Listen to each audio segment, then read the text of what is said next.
मिले हुए हैं, ये सब मिले, ये सब मिले, मेरे गत्ते पर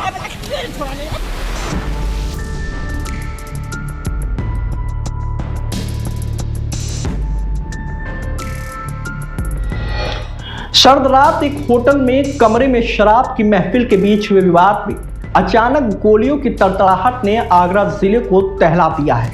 शराब की बोतलें टकरा रही थी।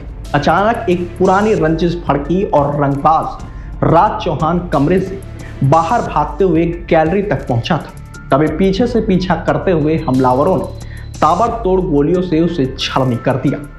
रंगबाज राज चौहान फर्श पर लहूलुहान होकर ढेर हो गया। वहीं बेटे की मौत की खबर सुनते ही मां नीरू चौहान जब मौके पर पहुंची, रो रो कर चिल्लाने लगी, कहने लगी कि उनके बेटे को मोनू यादव के बेटे ने मारा है। ट्रांस यमुना के एसन होटल में शुक्रवार रात की एक खूनी रात अब आगरा की सड़कों पर दहशत फैला रही है। यह कोई साधारण पार्टी नहीं थी, ये गैंगवार का एक नया अध्याय था। राज चौहान खुद एक हिस्ट्री शीटर था। हाथरस में रहने के दौरान राज चौहान ने अपने दादा की हत्या कर दी थी। नाबालिग होने के चलते 2 साल बाल सुधार गृह में उसे रखा गया था। वहीं 9 मई को रंगबाजी में राज चौहान ने नगला रामबल के प्रिंस उर्फ काली यादव को अपने 2 साथियों के साथ पकड़कर उसे गोली मार दी, जिसके बाद उसे जबरन अपनी बाइक पर बैठाया, शाहदरा ले गया और वहां उसकी जमकर पिटाई की। गंभीर हालत में पुलिस प्रिंस को अस्पताल में भर्ती कराया था। उसकी मां सुधा की तहरीर पर FIR दर्ज हुई।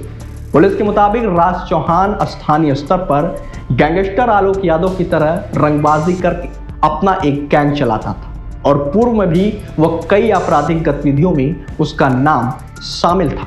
वह 2 दिसंबर 2025 को जानलेवा हमले के मुकदमे में जमानत मिलने पर जब उसकी रिहाई हुई तो राज चौहान चर्चा में आ गया। दरअसल राज के भाई हर्ष चौहान ने रिहाई के बाद सैकड़ों युवकों के साथ बाइक और कार जुलूस निकाला था। वीडियो सामने आने के बाद न्यू आगरा थाने में राज चौहान समेत 15 युवकों के खिलाफ मुकदमा लिखा गया।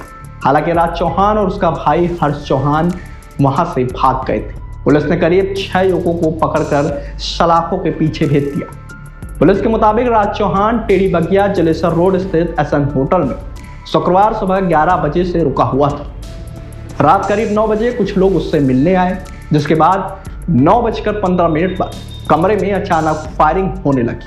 तभी राज घायल अवस्था में भागते हुए बाहर गैलरी तक पहुंचा था, लेकिन कमरे से निकले युवकों ने पीछे से उस पर ताबड़तोड़ गोलियां बरसा दी, जिससे उसके मौके पर ही मौत हो गई।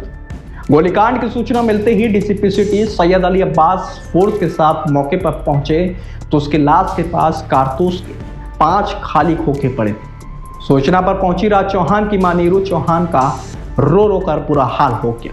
वह रोते हुए सिर्फ एक ही बात कह रही थी कि उनके बेटे को हिस्ट्री शीटर मोनू यादव के बेटे ने मारा। इस दौरान राज की मां ने कई बार हाईवे पर आ रहे ट्रक के सामने जान देने की कोशिश की, लेकिन पुलिस ने किसी तरह रोक लिया। वहीं पुलिस को राज चौहान के कमरे से शराब की बोतलें और गिलास मिले हैं। इसके अलावा कमरे से कुछ आपत्तिजनक चीजें भी मिली हैं। शराब की महफिल कब कब्रिस्तान बन गई पता ही नहीं चला। शुक्रवार रात की एक खूनी रात अब आगरा की सड़कों पर दहशत फैला रही। कौन थे वो हमलावर? फिलहाल पुलिस उनकी तलाश में जुटी हुई है। सब मिले हुए हैं, ये सब मिले, ये सब मिले, मेरे गत्ते पर 10 बजे थाना ट्रांस यमुना को एक सूचना मिली कि एक स्टे हाउस पर एक व्यक्ति की हत्या कर दी गई है। तत्काल जब उच्च अधिकारी जितने भी हैं, मैं हो गया, एडिशनल DCP हो गया, ECP हो गया, सभी ने जब मौका मुआयना किया और यहाँ पर चीज़ों को देखा तो बेसिकली यहाँ पर एक कमरे में जहाँ पर कई दारू की बोतलें थी और वहाँ पर एक बॉडी मिली। तत्काल पुलिस ने उस बॉडी को तत्काल मॉर्चरी भिजवाया और मॉर्चरी भिजवाने के बाद हम सभी पहलुओं पर जांच कर रहे हैं। प्रथम दृष्टया ऐसा लग रहा है कि कमरे में बैठ के कई लोग शराब पी रहे थे और आपस में उसमें किसी प्रकार का कोई वाद विवाद हुआ है। जो मृतक है अभी तक उसकी शिनाख्त राज चौहान के नाम से हुई है। हम लोग सभी पहलुओं पर जांच कर रहे हैं। जिन भी लोगों ने यह कृत्य को अंजाम दिया है उन सब पे कठोर दंडात्मक कार्रवाई की जाए।